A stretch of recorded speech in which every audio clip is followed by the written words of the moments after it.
Well, family, they say, is definitely everything. Welcome to the conversation on TOSTV Network, your digital first African news network. And as always, the conversation comes to you every weekday, Mondays to Friday, from Abuja, Nigeria's capital city. And my name is Ade Suwelsi. Moving straight into the conversation for today, we're going to be actually talking about something that's quite sensitive and dicey. Everybody has been talking about it. I'm talking about the issue of Sister Osinachi, who the gospel singer minister who allegedly, died of domestic violence related issue, and that has been on the front burner. Everybody's talking about it. Why didn't she come out? What did the church do? What did her family do? Her family actually even said they didn't know that it was that bad until they got the call that she had passed. And that's what we're going to be looking at on the conversation this morning: the role that religious institutions and families play in domestic or gender violence. And to join me in having the conversation in the studio is Rita Irujowo, also known as Queen Rita. She's the founder of Onomese Gender Empowerment Foundation. Good morning and welcome to this show. Thank you for having me at this one. Yes, thank you. Yes, it's a pleasure to have you. Now let's move straight into it. I'll start with the family. Family is where children find out about love, commitment, respect. That is the first point of call. It's in learning stuff like that. And then your parents will naturally want to protect you and then, get you away from harm's way when something happens. Your siblings too, especially the older siblings. But the reverse is usually the case when it comes to women who are married now and are living in their husband's house and are going through gender of domestic violence related issue. The family tend to not support. I've heard families say, oh, just stay in your home, it makes you stronger. I mean, what are you going to do? Are you going to leave your children? Instead of just telling you, you can come home, providing that support. Why do you think that is? Well, I think that it's rooted in beliefs that we grew up with generations after generation.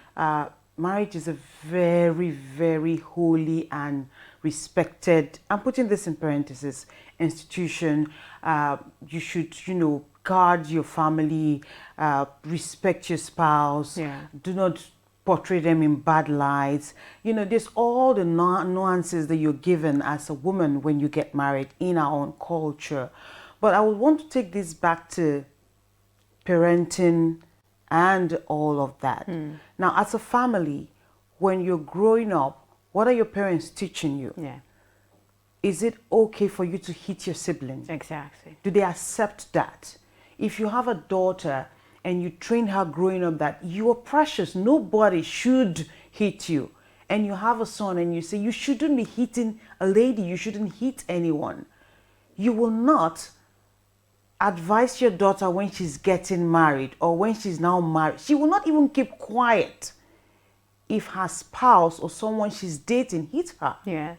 She won't take it because she knows from home that this is a no-no. And it starts from there.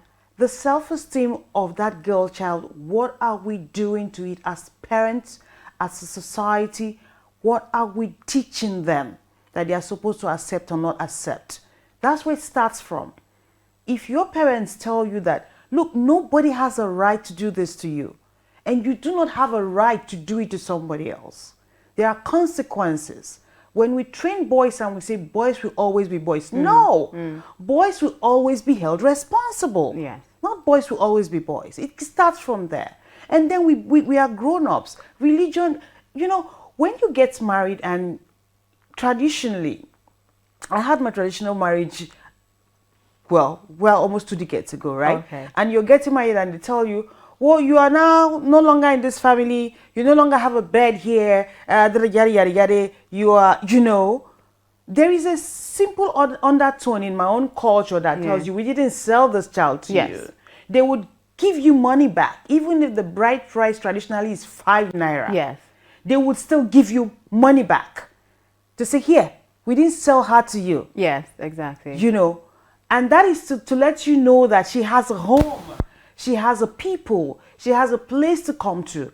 But there are some families where they will tell you, we don't want just, you are not married, deal with your family issues, yada, yada, yada. And that's why the person who assaults would find a way to alienate you from that support system. Yes, exactly. If you have friends that would advise you, they will cut them off. Yes. If you have a family that supports you, they will cut that family off. You will hear, oh, my spouse doesn't like my family visiting. It's always that should be a red flag. Exactly. Yeah. And that brings me to the fact that people ignore red flags. And it's both ways. We're talking more about the woman today because in Nigeria, in Africa, it is a case of gender equity. Yes. If you mention 100 cases of domestic violence, perhaps you'll find 2 male. Yes. When it comes to physical, yes. there might be emotional in the reverse side. Yeah. But in this case, we are having this conversation because of a woman. Yes. Who, I'm not going to use the word allegedly because I'm a journalist, because that's what we should do, because it's not proven. But everything shows that, you know, she's been constantly abused. Constantly abused. Yes, exactly. And up to the point where you hear the son say, my father said it's okay to hit a woman. Exactly.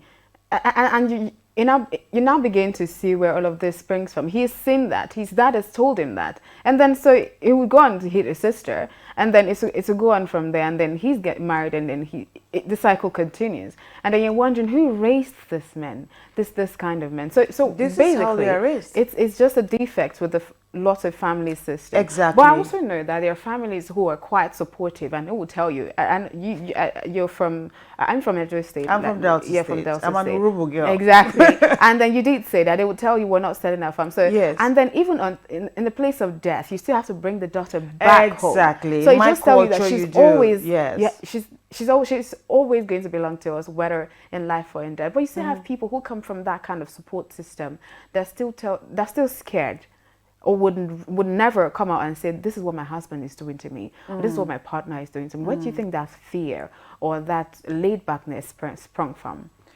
Well, there is the value you place on yourself, for me, is the primary thing, number one. Then number two, the fact that society has created an aura of stigma around people who are separated or divorced. The post I wrote when this Osinachis issue happened, at that point, I was literally vexed. I was angered. Yeah. And I said, look, it is better for you to trend for being separated, or worst case, being divorced, than to trend for being dead. What will people say? I am a gospel singer.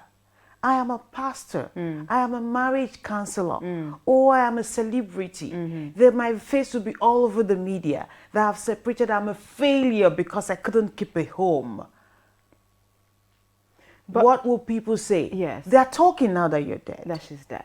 But you know, another thing that came to mind, and this is going to bring me to the role that religious leaders or religious institutions play in all of this. I know we're talking off camera. You said that it might not be that way for you, but I'm largely of the opinion that a lot of religious leaders who people actually see as role models shy away from talking about the issue of domestic violence and how to deal with it.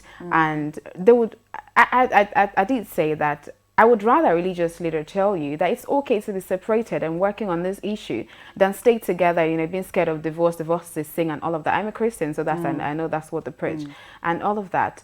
And people say she should have gone, but this is somebody who is she's a gospel singer.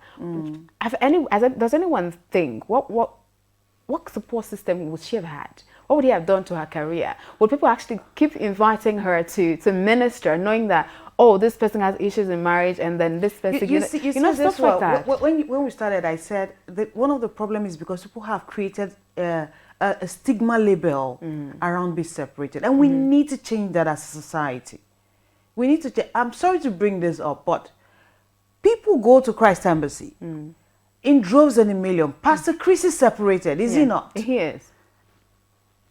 Hello. Yes, but that's one. That's and one. I know, yes, and I know how, and I know the things that people said when it happened. And that, exactly. Yeah, like why would a pastor be divorced and stuff like that? I don't know what the reasons are. You know, personally, I'm one who like, oh, you don't know what someone's been through. Yes. You cannot walk in their shoe. Even if you say, I know what you don't know. You can never know how the person feels. Yeah. I'm just using that as an instant to say that there is at least one person that we know, very well-known religious leader, who's separated. Of course, people would say all kinds of things, right? I don't know the reasons, but I'm just saying it is possible. Yeah. It is possible that you should do that if there is a problem. For your mental well-being, beyond even physical. Some people are alive, they paint up, they look happy, they wear sunglasses when it's needed because there is a black eye, and you don't know. But they are not well. Mentally. Why do they put themselves through that? It's because what will people say? So the society needs to come to a point where we talk about it enough that it's okay for you to say, I'm not okay here. It's okay to say that. But what I would want to advocate for mostly are for the singles. You are not married yet. Before you do, look, check out for those red flags. Do not ignore them. Oh, okay. Don't ignore the red flags. It's very, very important. Very, very important, yes. But before we wrap up quickly, how can we begin to task with families and religious institutions so that we can, see dwindling cases in, issues of gender-based and domestic violence? Or even if we don't see dwindling cases, we see lots of support from these two institutions that I've mentioned. That's the family and then the religious institutions. The family needs to make it clear that you can't mess with my daughter. One of my mentors, Dr. Ejiro Tivegbuzo, posted on social media when this happened. He said, I never see the man when go touch my daughter. And the son responded, they never born her. So if you are going to go into that family, you already know, don't try it. Families should put that kind of message out. And religious leaders should stop shying away from it. Now that this has happened, I've seen a priest say, oh, divorce is wrong, but separation is allowed. I was Catholic, and I know the Catholic always preaches that. Separation is allowed, even if they don't support divorce, as a faith. Stay away and stay safe until such a time when this person gets help, not is... Comes to beg. Exactly. The person, first the abuser needs to know I have a problem and I need to get help. And they can't get help if they own up to that. So religious leaders should make it a topic to preach about in the pulpits. It is wrong. If Christ says the husband should love the wife, can you beat yourself like Bishop David Abioye will say, it is madness for you to hit your wife. It's like you're hitting yourself. If you love this person as yourself, would you do that to you? No. So why would you do it to that person? So we need more leaders, more religious leaders speaking in this manner so that people will know it is not okay. And maybe beyond preaching about it, they should also encourage the women. If this happens, like Pastor Sarah Marco, I keep listing names because this is what I've been speaking. She said, if anybody is abusing you, come, I will use church money and help you. Oh. Yes, she said that. That's Family Worship Center. That is, it's not, we should stop condoning it. Whether as a family or as a society, stop minding your business. If your neighbor is beating their spouse, specifically beating their wives, call the police. And police also... That's another conversation. Actually. That's another conversation. They should know that it's not family matter when you report such case. It's not family matter. All right. Thank you so much. Thank you so much. Because I know this one is, very personal, quite personal. Well, thank you so much for joining me in the conversation. Thank you for having me. And thanks. Great job you guys are doing. This is so amazing. Thank you. Really beautiful. Congratulations to you all and my dear sister. All right. Thank you so much. And thank you for staying with me in the conversation this morning. Do not forget that I'll be back here same time, same channel on Monday. But before then, follow us across all social media platforms. It's TOSTV Network on Facebook, Twitter, Instagram. The channel to subscribe to on YouTube is TOSTV Network. And of course, stream our website, www.tostvnetwork.com for news, stories and happenings from across the world. My name is Adesua C. Thank you and have a wonderful Easter celebration.